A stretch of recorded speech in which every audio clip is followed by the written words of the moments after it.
So Disney, that's just for kids, right? Well, no it's not. When Walt Disney opened his first theme park, Disneyland, he said there is a place for the young and the young at heart, and the same goes for games. So today, I'm going to be talking about modern Disney games you should play with or without your kids. And I'm going to be talking about some Disney games that are retro of the 16-bit era. But let's kick things off with something that is more recent, but actually looks old.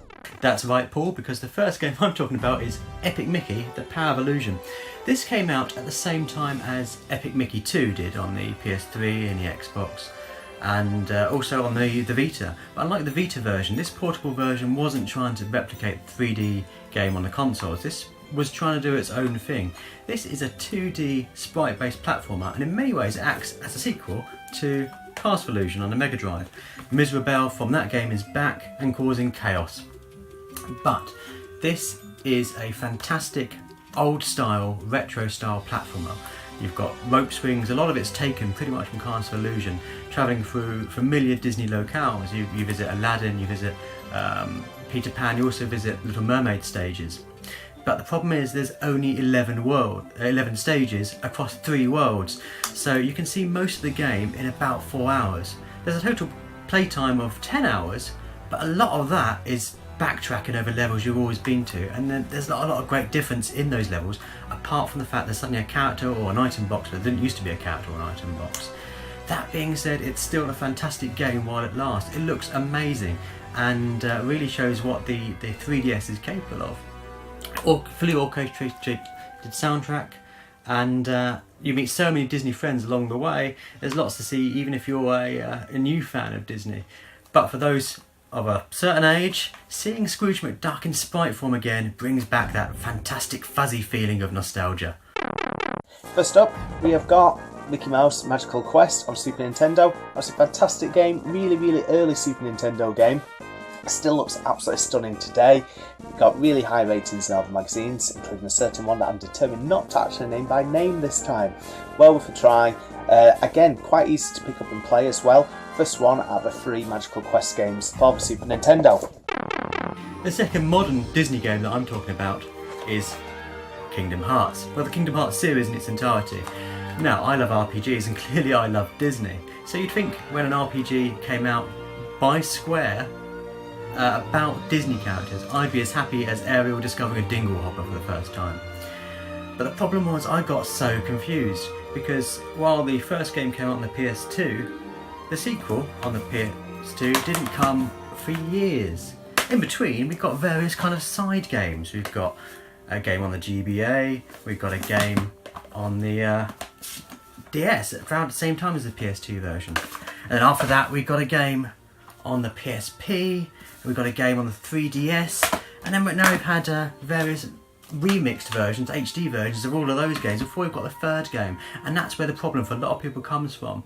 The storyline is impenetrable, even if you've paid close attention throughout the series, but with it jumping across platforms, it's very hard to keep track of what the hell is going on. And this is a series that really demands you know what goes on, because the storyline is complex. It's got lots of nuances and lots of characters that appear in side games and then don't come back again, and then they kind of vanish until you may see them in a dream sequence or in a side story. It's so complicated and difficult to get into, and that's what put me off when I first played them.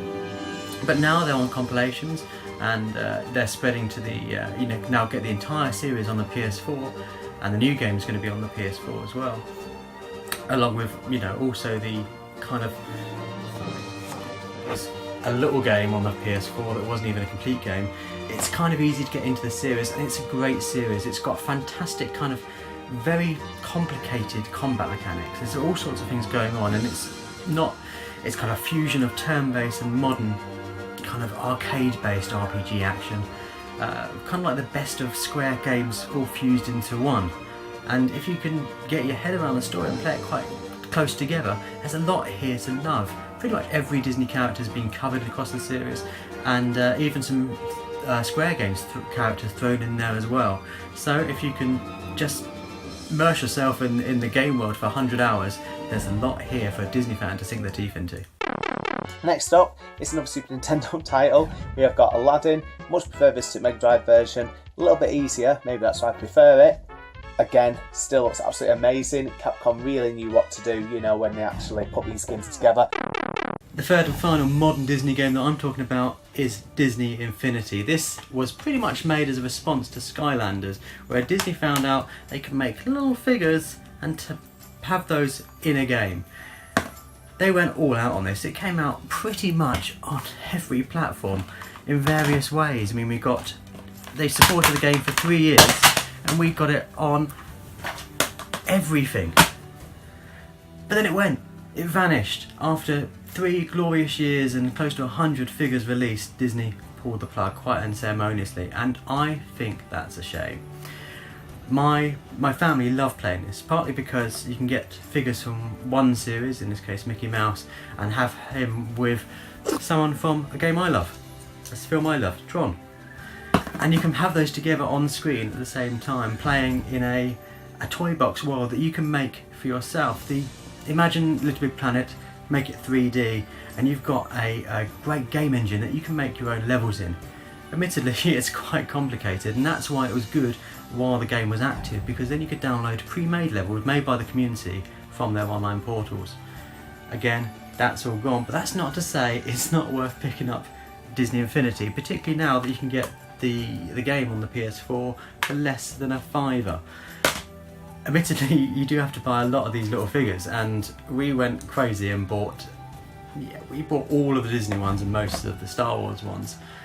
But with the level packs that come as well with the figures, plonk those on a stage and you have levels made by amazing proper developing studios. So you've got Studio Gobo making some, who are best known for their Outrun games.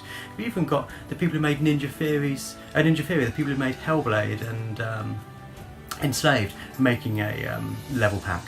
So there's some amazing quality behind this, and it's such a shame that the series isn't supported anymore, because there's still so much further potential they could have taken to. There's Star Wars levels and Star Wars characters for those who are a bit ashamed to admit they love Disney. There's even Marvel characters as well for people who want a bit of superhero action, maybe with their children.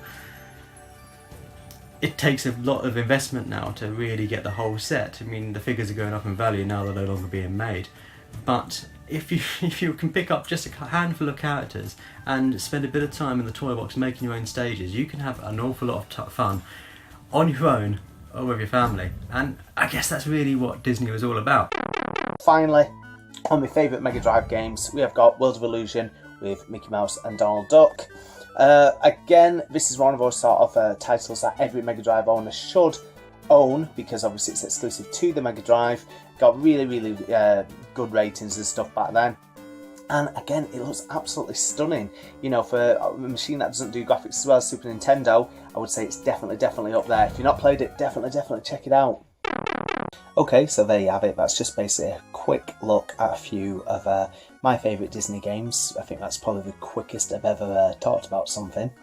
So as I said, most of my memories come from that 16-bit era, you know, Mega Drive and Super Nintendo, whereas Julian's had a few more recent games. I think when it comes to a lot of the Disney games, you do get a few of the film licenses for the big main Disney releases, and then obviously you had the Disney Infinity series up until recently, which we don't make anymore, but obviously that was very popular. It's just another way of how gaming's changed in regards to not just depending on those sort of film tie-in licenses. You've got obviously all the online games and phone apps and stuff like that. So the way how Disney operate nowadays compared to like when the Super Nintendo games are, is just worlds apart.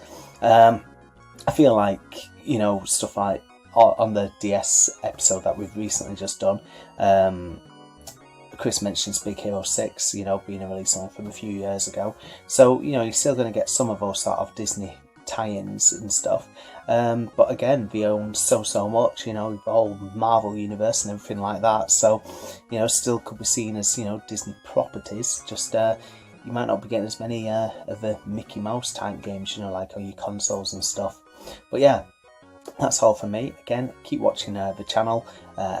Thanks to any new subscribers and everything like that. Hope you found it interesting. We're going to do quite a few more quick videos like this, just rhyming off a few different favourite things, some particular genre and stuff.